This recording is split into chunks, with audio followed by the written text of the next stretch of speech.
and welcome to episode 11 of the Hockey Life podcast. We are lucky enough to be joined by Ava Calabria of the Sydney Sirens. She has played 7 seasons for the Sirens, 3 seasons for the U18 World Championship team, and once for the senior women's team. Ava, welcome to the podcast. Thanks so much for having me, guys. I'm really keen to be chatting with you guys today, especially a bit about the AWIHL finals. I know, it's awesome that we've got you here. We've been talking about it for about 6 months, trying to make it happen, and then we knew you were coming in today, so we made it work. So AWIHL finals, it was an amazing time. Brian, we had the best time there. It was epic. Yeah. And such good hockey. It was so good to see. I thought the matchups were really intense. Like every game was such a battle. Like that first one, 3-1 to Perth against Brisbane. In that first period, I completely thought Brisbane was, going to run away. They were in the driver's seat from the get-go. They did an unreal job of forechecking Perth, putting them on their heels, really stifling any offensive opportunities that they had. And if you look at the shots on goal, I believe it was 19-3, which is a ridiculous first period. If you're going into the change room as a Brisbane fan or a Brisbane player after a period like that, you are just, you're playing with confidence there. And I feel like Perth just weathered that storm. They just held them off. I mean, Brizzy could have scored another 2 or 3 really, and Sasha was just unbelievable that game. Just after that first goal, it just that's the only one that's going to get past me tonight, and that's what happened. And then after a while, slowly Perth started to put together their passes. They started to get into a little bit of a rhythm, creating more opportunities, getting more ozone time, tied it up, and then early in that third period as well, they got that goal to make it 2-1, and I think that's what really lifted them up to another level of confidence. And unfortunately, just Brisbane was still there. They did not stop. They were just hunting down the puck, creating opportunities, getting second and third chances in front of the net. And they just wouldn't go in. Like, the kick just didn't want to go in for them. And I mean, the whole first period, just that one goal from Brisbane, like, that's crazy. What did you think about that matchup, Ava, coming into, for that first semi-final? Perth versus Brisbane, Yeah, I think Perth always shows up when they need to show up. I think once they're on a roll and they score a goal, it's really hard to shut that team down. And I think they really did show up come the third period in the end of that game. And once they got that momentum, they were able to keep going. I think Brisbane are really good at showing up as well, but I think Perth outdid them. And especially through the season too, you saw Perth as well. When they dominated, they made sure they made their mark too. So, yeah. Yeah. I thought a lot of offensive power from Brisbane, though, it seemed like even though the score wasn't reflecting it, they just had chance after chance against Perth and were just unlucky that they were wide of the net or got shut down. Yeah, even in that first and second period, they were just dominating and getting so many shots and cycling the puck in that zone as well. So I think, I feel like it could have come down to, like Brian said, I think the bounces went Perth's way sometime as well. But yeah. Yeah, amazing. I mean, keep in mind, Katie Meyer is a rookie this year. Yeah. First time into the finals experience up against, the team that ended up coming first in the table for the regular season.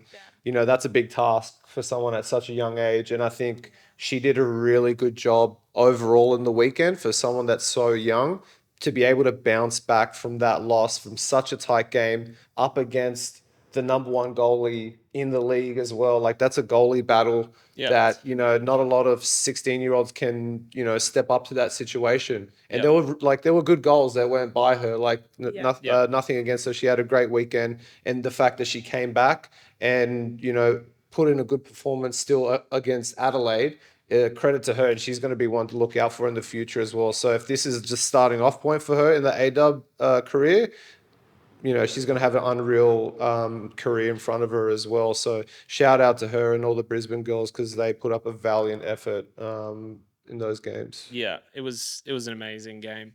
Melbourne Ice, Adelaide Rush, 5-2 to Melbourne. Like, what was your thoughts, Ava? You know, after playing against them all season, what did you think was going to happen in that battle? Yeah, I think they have a very consistent team, and I think across the board, their players they've all had kind of a similar level of experience as well. And them having Shana as well. We miss you, Shana, a little bit. Yeah, I think them having Shana as well this finals game as well really helped them in that offensive zone, especially too. All right, second semi-final time, Melbourne versus Adelaide. Adelaide sitting higher on the ladder coming into this one, so great game though, super tight, and Melbourne comes away with the victory, 5-2. Ava, what did you think about that second semi-final? Like after the season and playing those teams, like how did you think they were going to match up? Yeah, I think Adelaide's really stepped up from last season too. They've got a lot more offensive power on board this season too. So I thought like going into that game it would be a very kind of tough matchup too. Especially I know Adelaide was sitting on top, but I think a point to make as well is that Melbourne has been very consistent this whole season, and I think that across the board defense, offense, they've got similar playing level experience as well, and especially having Shana there now too. Good job, Shana. She's also added to that offensive power too, so I think that did end up showing in that game there. Yeah. And I mean, a great game, but I think just, you know, how do you come back from that first period? You know, you get scored 3 goals on you. That's a tough one to claw back for. And then in the second, for Melbourne to get that fourth goal. But, you know, Adelaide rallied, got those 2 goals. And, you know, it looked like momentum was coming back and it was very tight. And everyone had chances, but just probably too far in the end. Yeah, I mean, look, Adelaide were a bit hamstrung in terms of their lineup. They were missing Maya Tupper due to a suspension. It's, it's an interesting one. If you want to see the clip, it's on the game against Perth, I believe, in the regular season, just before the finals, which was deemed a physical abuse of the official Yep. on paper. But if you see the play, it's, you get a little clip of it on the edge of it, and then it pans away. So I didn't see the whole situation. I just saw some of it. From what I was told, it was just a tap on the shin pads to the official to, I believe, tell them to move out of the way. Won't go into whether that was the right thing or the wrong thing, or, having 3 games seems like a lot for finals weekend, but that's an import that they're missing. Key player for them. Also, Diana Glass, who's unfortunately has had concussion issues that was stemming from, it's still an issue for weeks. So hope for speedy recovery to her. So they did have a couple of players that were missing from the lineup. Also, not to take it away from Melbourne Ice either. They've been dealing with their own situation as well, coming from that Adelaide game with the carbon monoxide poisoning. Some players are still affected physically by it, unfortunately. But same thing to them. Hopefully they recover and they're all good as well. So both teams were sort of, they didn't have their full lineup, their full team. But Melbourne Ice just came right out of the gate and just took it to Adelaide. You got a short-handed goal to start off the scoring. That can be a little bit deflating. 2 more after that. You're going into the first intermission, 3 goals down. It's a tough mountain to climb. But they did fight back that second period. Adelaide did win the period, 2-1. Yep. Try and creep it up a little bit. Unfortunately, couldn't back it up and have another unreal third period. So Melbourne Ice they've got that veteran presence. They know how to win. They sort of took it to them, and they got the W. There we go. And through to the gold And they medal made me game, look like so- an idiot. Thanks, Melbourne Ice. Yeah. I picked Adelaide, and you made me look like an idiot. But that's not hard because I was 50-50 on that one as well. I feel like Adelaide, they could have done it. Yeah, well, I mean, it set us up for 2 great games on the Sunday. With Brisbane and Adelaide going head-to-head first, that was an absolute battle. I was in that corner getting the goals and trying to get every highlight that I could because it was just out of control. It Physical seemed, too. Yeah, and very And physical. you could tell there was a bit of chippiness. Those girls were battling hard for that bronze medal, and they weren't giving an inch either way. Like, very physical. I thought there were going to be a lot more penalties called, but credit to the refs, they let it go for a bit there. Yeah, and I mean, 1-0 to Adelaide first period, and then they get the second goal, Adelaide. But Brisbane comes back. Like, Kalinick with that, I think, She's yeah, unreal. Holy That hell. was a great goal, yeah. to bring back. So good. Then Courtney Mahoney getting the second one to level it, which was just awesome. Like, absolutely outstanding to see. And at that point, I was thinking Brisbane had it. Like, they just seemed to be in the attacking end so much, and it So was just many, yeah, chance like after it was like chance. shot after shot after shot, which Yeah. was like, it was awesome to see too, like them really coming and gelling together too. So yeah, it was anyone's game. Really, yeah, it really was. It really was. There's some unreal talent on this Just side. so good, and yeah, amazing game. In the end, Adelaide too strong, 4-2. So, getting the bronze. Big congrats to them. They were pumped about it, but what a great game for women's hockey in Australia. I thought that was amazing. And then just moving quickly along to gold medal game, Melbourne versus Perth Inferno. Ava? What did you think? Looking at that matchup for the gold. Yeah, I think going into it as well, I think it could have been again anyone's game. That's what was so good about this finals week, and I think like the compete level for like each team, those girls have gone to finals. I feel like it was anyone's game there. Who are you going for in that gold medal match, Ava? Melbourne or Perth? Am I allowed to say it? You I are. was going for Perth. Yeah, there it is. There it is. Because I don't know. In the past, I feel like Sirens and Melbourne have always been like a. Steph and Shana can probably speak to that now, playing on both teams. But Yeah.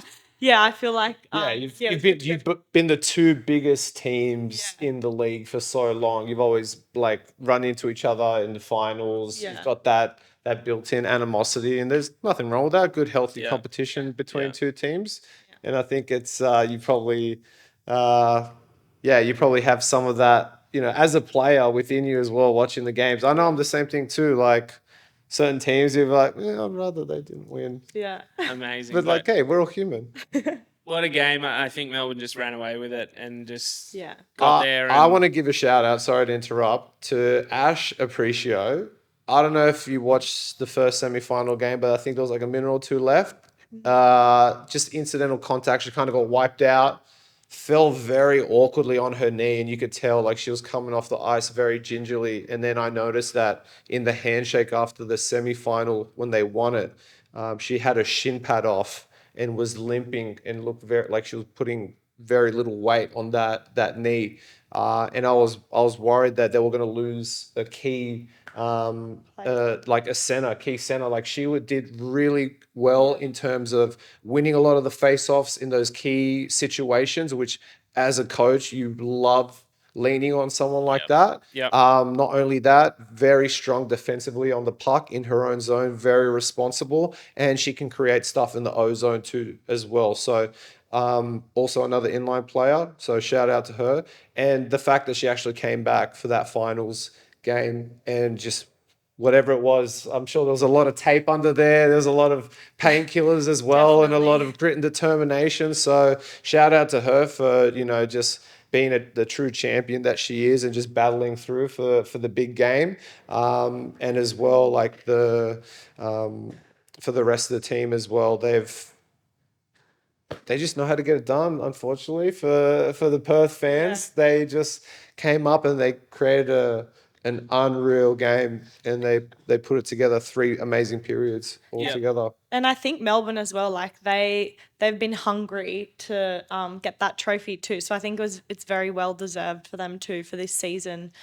So yeah, shout out to Melbourne. Yeah. Yeah. Danielle Butler, 3 points in a Yeah. grand final, 2 goals, 1 assist, and then I believe she awesome. got 2 goals in the semi-final as well. Yeah, but also shout out Marnie Pullen. First goal of the season is in the final. That's what you Absolute want. Snipe. That's what So you want. good. It's all about timing, and Absolutely love it. And now, unfair with that Proto R. Now, we want to know it all. So let's start right at the beginning. How did you get into ice hockey? I was about 10 years old. I went to some of those Friday night discos with one of my good friends in primary school and hit it off from there. I saw all the hockey boys skating loops around the rink and I was like, that seems really cool. So I bought a pair of hockey skates and then gave it a bit of a go, did skating lessons or skate schools, whatever you call it. And then from there, I fell in love with hockey. That is epic. Now, who's the first club? Who did you start playing for? And was there like D League into mix there for a while? Yeah, so I think I was just going into Pee-wees then. I live just down the road, so I went and played at Canterbury for the Canterbury Eagles.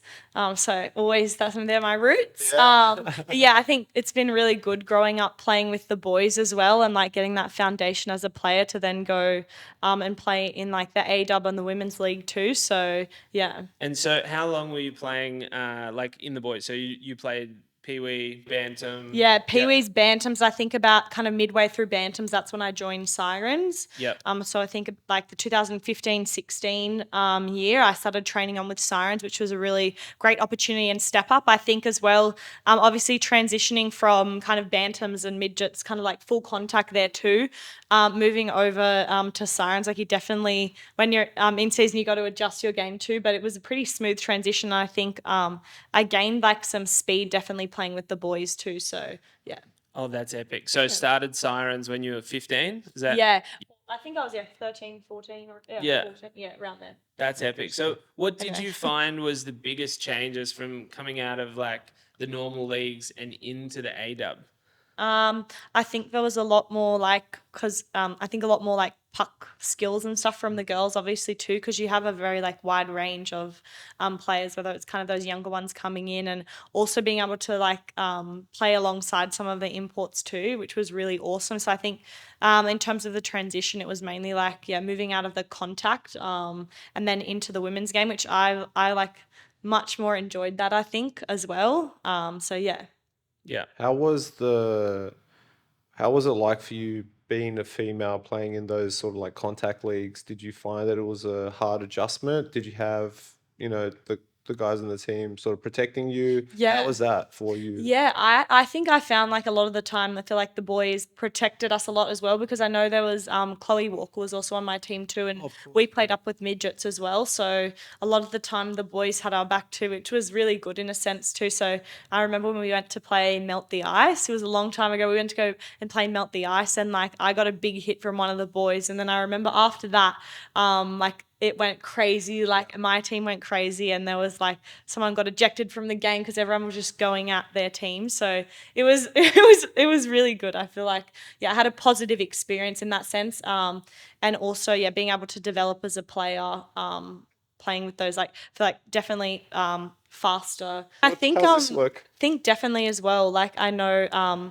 Hannah and Lily as well and Gabby. Like they play bantams and midgets as well, and they're still allowed. I remember when my second year of midgets, they said like women aren't allowed to play midgets anymore, which was Yeah. actually I didn't like that as much because like that being taken away as well because that really helped me develop as a player. But it's really fortunate that those girls can still be playing midgets as well. I think they've come straight and transitioned into the Oz League as really fast, strong players who can like already dominate really in their first seasons. Like you see like Lily and Gabby, they're going away in the senior national team this year, which is amazing both as defenders. So I think that speaks to like that development you get there too. So 100%. Did you do any state tournaments? Like, did you do any DeFreeze or anything like that, or a Ginsberg? I was a reserve for a couple of years for Okay. like I think the bantams and then obviously midgets we weren't allowed to play, so not Okay. midgets, but I think at the bantam age you're able to as well. Do you think there should be a sort of like I know there's a women's state tournament. Do you think there should be like a junior women's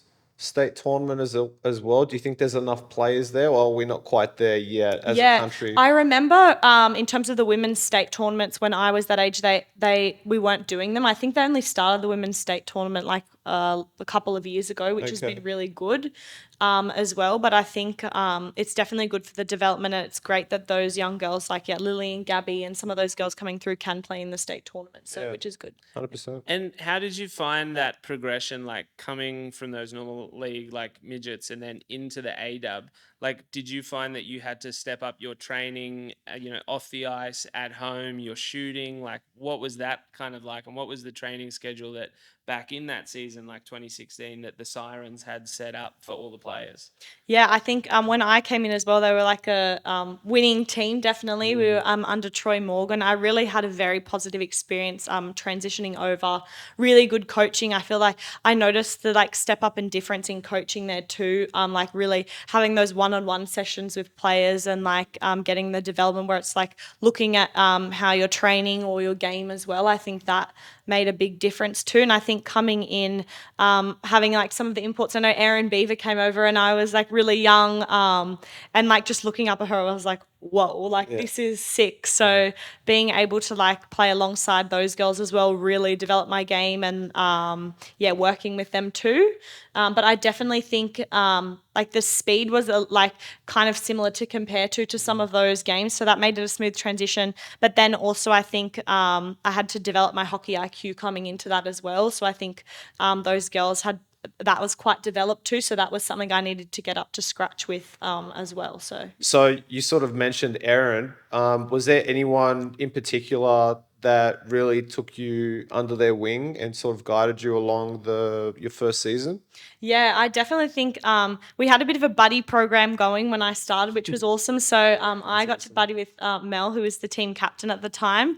So it was really good learning off her too. And I think coming from the boys, like all the boys used to muck around a lot too. So going into the women's league, it was that step up of like being my game's getting more serious now too. So being under Mel's wing, I think she really instilled in me like really paying attention, working closely with my coaches and like working really hard and being kind of the hardest working player for my development too. So getting to work one-on-one with her was really awesome. And I think, Pretty lucky to have someone like that help you out. I mean, she's doing great things as well, on like the coaching side as well. So she's really having like someone like that to guide you along. And obviously she had a lot of experience in the AWIHL, in the national team as well. I mean, that's a pretty lucky your first buddy to have. That's a really good buddy to have. That's the one that you want, really. Yeah. Well, so Ava, big first entry into the AWIHL as well. Like your team wins the championship. You're there for that and you're in that mix. And then also you get a gold medal at World Championships as well.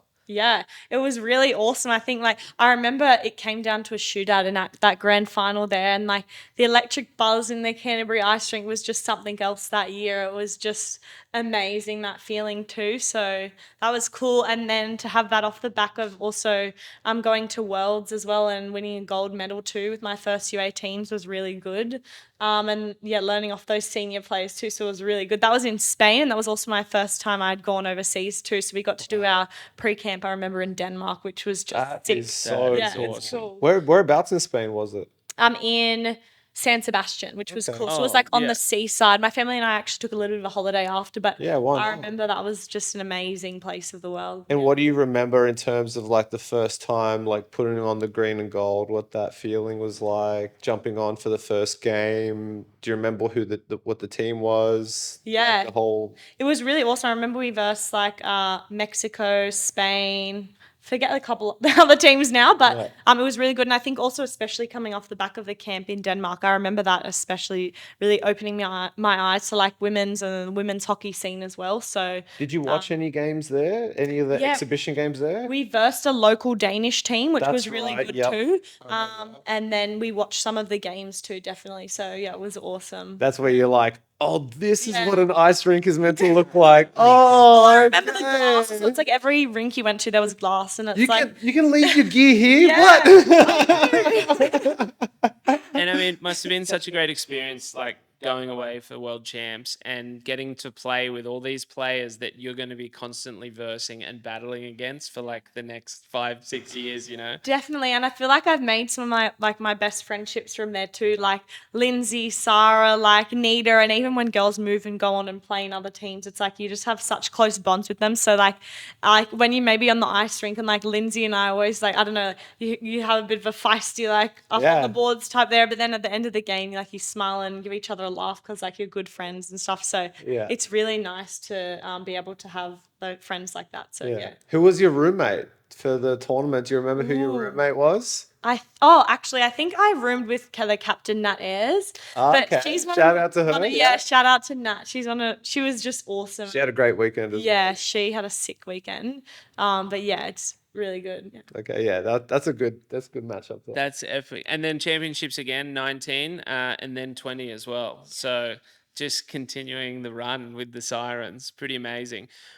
How do you think, you've developed your game since coming into the AWIHL? Have you seen like a change in the way that you train or how you think about games, or, how do you kind of rate or like look at your progression from when you first came into the league to now? Yeah, I'd probably say like coming in as a youngster, we had quite a strong presence for our imports as well. The past couple of seasons too, we've been lucky enough to have Sarah Edney too playing under her. I think I've definitely have learnt a lot from those girls coming in as well and teaching. Like and also the coaching staff this year was just amazing. Being able to play under Dave and Gabe this year too has been and Anna Lee has been just amazing in terms of my game development too. I think I've been able to kind of take that step up and take my game to the next level in terms of kind of my hockey IQ and systems as well this year.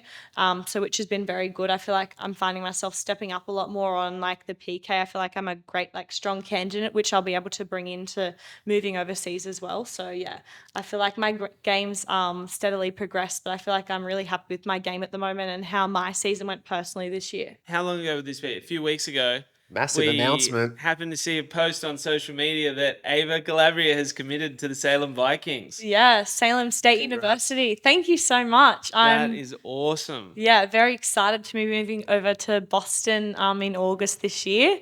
Yeah. That's the place to move to. Yeah. There's like probably like a few cities where you can call them like real like hockey cities. Like obviously you got like Michigan, Minnesota, and like the Massachusetts area is undoubtedly like a hockey hotbed right there, from like high school hockey all the way to the Boston Bruins and the PWHL Boston team as well. So Yeah. It's going to be sick. amazing. Like northeast from Boston. How did all this happen? Like how long has this process been? I'm guessing it only took a week. It was pretty quick. No, it was it was quite a long process. I feel like the first step was like recognizing that's what I wanted to do because it's a big thing. Decision, yeah. Last year I had tried to do it a bit myself after going to see Erin Beaver in Toronto, which was just amazing. I was like, I am in love with this place.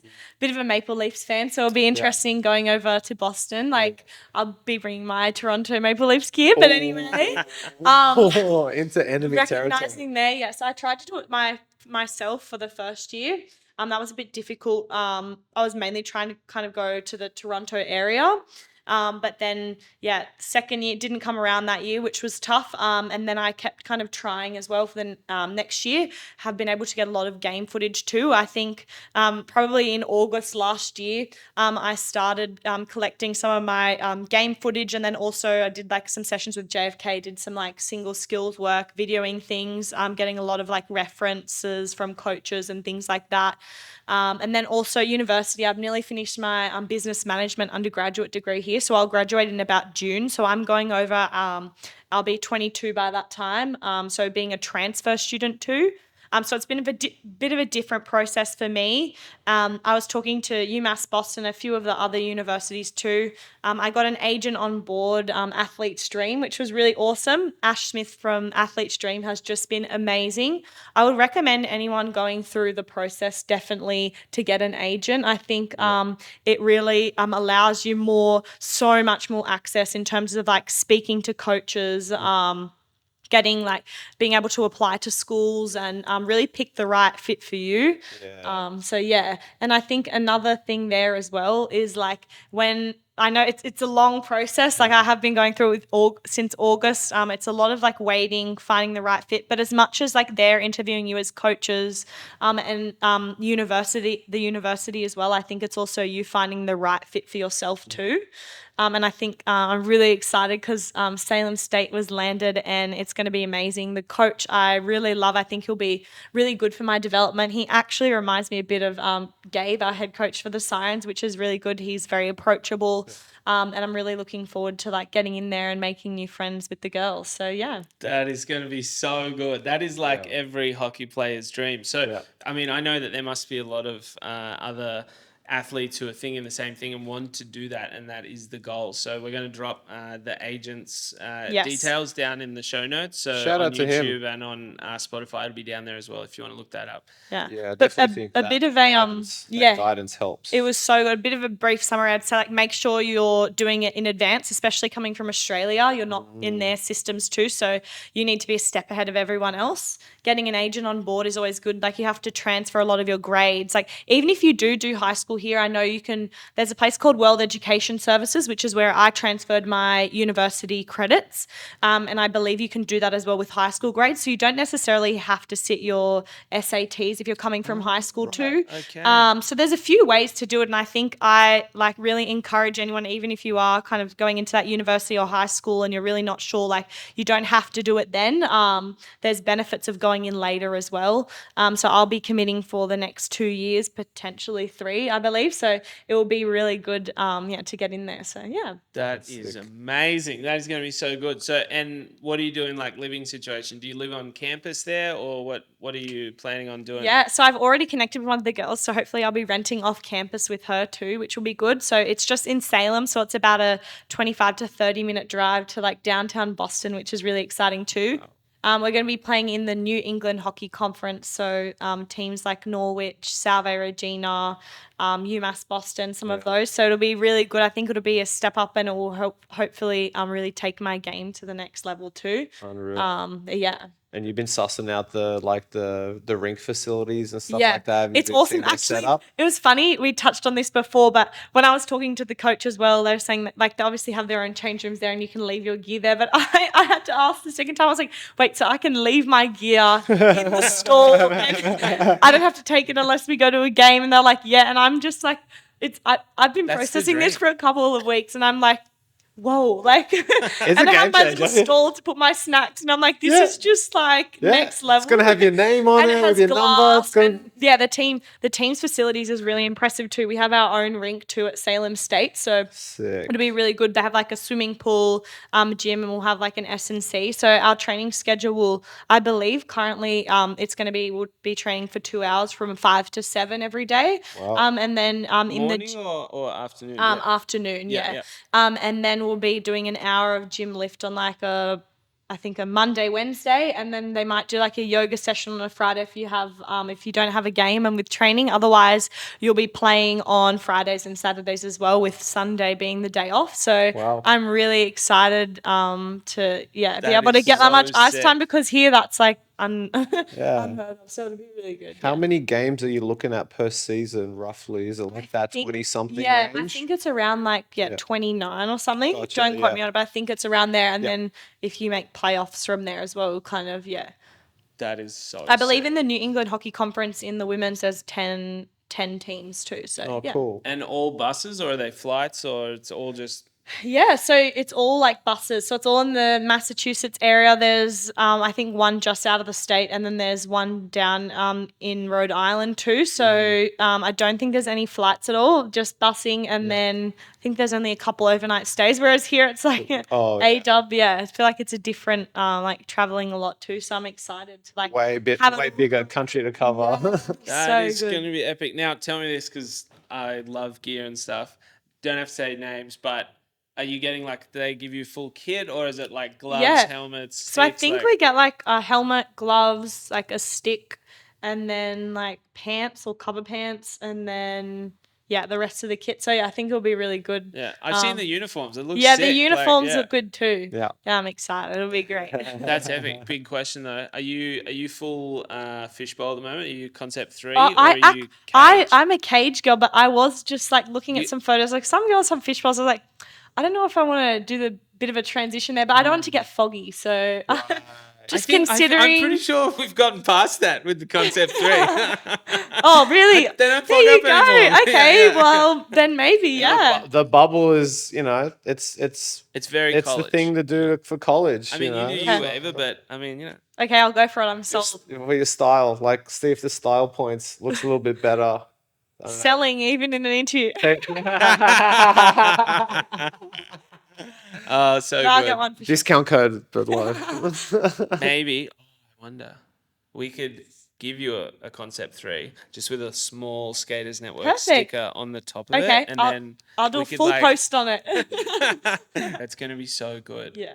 So, I mean, what's your family saying? They're going to miss you for sure. Like, Well, when my mum, because obviously I had a few offers come in as well, so I was like looking at like Salve and then Saint Scholastica and Duluth, which also look really good. There's so many great programs, and UMass Boston, but Salem State ended up landing in it. It's been really good. I think the day I told my mum I've committed to Salem State and got off the call with the coach, my mum like cried, and it wasn't happy tears. It was because she's gonna miss me and she doesn't want me to go, and it's like thinking it's real, but it'll be fine. I'm a homebody. I'm very close with my family, but I feel like I'm just ready now, which is really good coming in as I think being a bit of a mature age too. I'm ready to go. The only thing I must say is I will miss my dog. I just got a puppy a few months ago, but I'll be FaceTiming him. Other than that, I'm feeling good to go.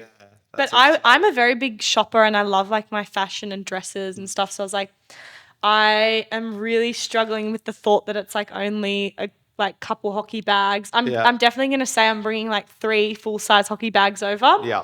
Hopefully to fit all my stuff in. Yeah, and it's gonna be cold as hell too. So you're gonna layer up. You got a lot of big jackets. Yeah. I'm a sandals and skirt type of girl, so it's like this is gonna be fun. But it'll be I don't know how you'll do with the black ice with those on your feet, so you might have to adjust. You might have to have a pair of Shawnee's slides on. Could do. The off-road Crocs. So Ava, I mean, you're going to be a full-time athlete, but you're also going to be full-time studying. So what does that look like? Like how do you have to kind of juggle your studies and hockey when you're over there? Yeah, I think coming from Australia to nearly finishing my undergraduate, been studying full-time, so I think it will be pretty smooth transition for me, I'm hoping. Maybe a bit of like uni on the bus and stuff, but I will definitely won't be missing any hockey sessions or in the gym work. So I'll be working hard like during class times. I believe, it's just classes during the day and then obviously hockey. So it's all on campus in the one spot, which will be good. Work element. In terms of working, like I think with being a student athlete, from what I've gathered from girls, they said it's pretty tough to work. Like I might do like a bit of a study student thing. Yeah. Right, yeah. You could be like a tutor for one of the rookies or something. Yeah. You'd be a hockey coach. Just go coach some hockey round. That'd be sick. Awesome. So sick. Okay, Ava, so that is the most amazing news. What would be some tips that you would say to players who are thinking about or wanting to do that in their future to go over to college? Like, is there some things that you could recommend? Yeah, I think being in my situation, I think, definitely getting that agent on board, making sure your videos and things you get in early, being really prepared in terms of your interviews with coaches, because like I feel like for college coaches to do a call with you, it does take quite a lot on their end too. They're very busy people. So when you do have the opportunity to speak with them, like I had so many questions for them too, because remember, again, you're interviewing them just as much as they're interviewing you too. Making sure you have all your ducks in a row and that timing's coming up, and just really working with your agent too, because they know those like key recruiting times. And for the university as well, making sure like as soon as the coach gives you an indication, you'd be great in our roster, apply to our uni or something like that, then make sure you do that as soon as possible so you can get through. I'd also say another tip for me was like each university coach I spoke to and they said apply to our university, I definitely met with their admissions too. So like the director of international admissions I met with and had a meeting. So they actually also put a face to your name. You're not just a number on a page too, because at the end of the day, those universities are looking at your university or grades or whatever grades you have, and they're making that admission decision as well. So I'd definitely say that's something to consider too. But yeah, so preparation is key. Yeah. For that sort of thing, because it is a big commitment for anyone making that decision coming from Australia. Like, it's not just the physical element of being an athlete, but mentally and emotionally prepared to be overseas, having all that sort of stuff leaning on you. If you come prepared to those meetings, it shows them that you're committed and that you're actually up. You want to be there. So they'll sort of notice that, and that might be the differentiating factor between you and someone else going for that same spot. And I think as well, like knowing that knowing what courses they offer at their university too, and like that what you want to study, because at the end of the day it's great that you get to go and play college too, but it's awesome that you can further your education as well. And if it's something that you're very interested in as well, it's great. And coaches like when you know their university and you know their campus, you know you've already like looked at those things as well. So yeah. Because you are a student athlete when Yeah. you're over there, right? So that's, the student thing comes first. Yes, So that's you right. want to go there just for the hockey. Hockey. But the student part is very important, because if you don't get your grades, they can just like kick you off the team, right? That's Like right. if you have sort of prerequisites, so you have to have a certain standard Yeah. to be able to play. Yeah, I know every university has a minimum GPA too. So if you're in high school, just make sure like everything counts. Like your university, your attitude, like your hockey as well. Like it all counts, and coaches consider everything you as a person as well. So yeah. But real quick, do you have anything that you have on your bucket list that you want to tick off while you're over there? Is it to see certain games, see certain cities? Yeah. What do you have? I'm sure you have a list of things that you want to do while you're over there. I think Salem State's like another big benefit of them is they're like right near Boston too. So I want to definitely watch some Bruins games. Maybe I might end up going for the Bruins. I definitely want to watch like some of those cool college games like Boston University or Harvard. Like they're all in such like close proximity. I know there's like Cape Cod and the Hamptons. course, New York's yeah. only like 4 hours away or something too. So I think hopefully in the summers I'll definitely be getting some like travel in. So yeah, they're definitely on my bucket list, and I think it's only growing. So Yeah, the yeah. more I look into it, I'm like, oh yeah, and I want to do that and that and that and that. So yeah. And even while you're there, you'll come to find, there's all these like cool little hidden gems that you Yeah. find from the locals. So you'll do some good exploring while you're over there. The East Definitely. Coast has so much cool stuff. Yeah. And I mean, it's great because you're going over, you're going to be meeting lots of players who might be, down the line interested Exactly. in coming back and Yeah. playing in the AW, but also like you being able to go and have an awesome time, which I know you're going to have, and come back with that knowledge and that info that you can give to other players and other kids coming through that like, hey, you should look at that. And, you've already got contacts with the coaching staff, and it's just, it's awesome. Definitely. Yeah. Uh, I you think know, so. It'll be You've got amazing. so much ahead of you. There's Yeah. so much that And I think happen. my mum's at the end of the day, my mum's just a bit worried. She said, well, hopefully you don't go and meet someone and never come back. That's of And course, I was that's like, the mum fear. I'm going to come back, but like, I'm not promising anything. yeah, like, like come on, mum. Don't do that. Surely your mum's going to come and stay with you over there. Yeah. You guys pick She's up gonna make a spots. few excuses to come over. That's for sure. weeks after, I was chatting with my mum and dad, and my mum's like, so I've decided I'm actually going to come over when you leave and I'm going to settle you in. And I was like, Mum, you can't do that because I need to like, first of all, make friends, move into my rental property. And then a month later, I don't want to be the girl with the mum that's sticking around and have no friends. I So think there'll be a few I said, mums "Mum, hanging out over Mum, there, like, for sure. yeah, no, but I'm happy to go over by myself. And then I said, Mum, then you can come visit, and then you can see that I'm all settled in, and I Yeah. can show you around a bit more of as a holiday because Yeah. but I can only actually enter, I think, 30 days before my study starts. So Yep. yeah, I'll have Okay. to like get everything settled. Gotcha. Yeah. Would you ever? Obviously, this is after college, and you have your Unreal experience. Are you thinking maybe trying other opportunities over, maybe like in Canada or over in Europe? Is that something that you've had in the back of your mind, or is I it just the college thing? Yeah, I'm definitely wanting to do the college thing and like see where it takes me. Definitely. I wouldn't be surprised if I stayed a bit longer in terms of like, I don't know, getting a job there too. I have a background in the events industry too, so we'll see how my study goes and everything. So I'm not saying no in terms of like staying on or like meeting people, making great friends. So I'm excited for those connections as well. Yeah. Oh, we're excited for you. That It's going is to be a epic. time and a half for you. That's for sure. Ava Calabria, thank you so much for being on the podcast. That was epic. Well, thanks so much for having me, and I'll see you in the summer. Yes. Yes. Can't wait to hear all the stories.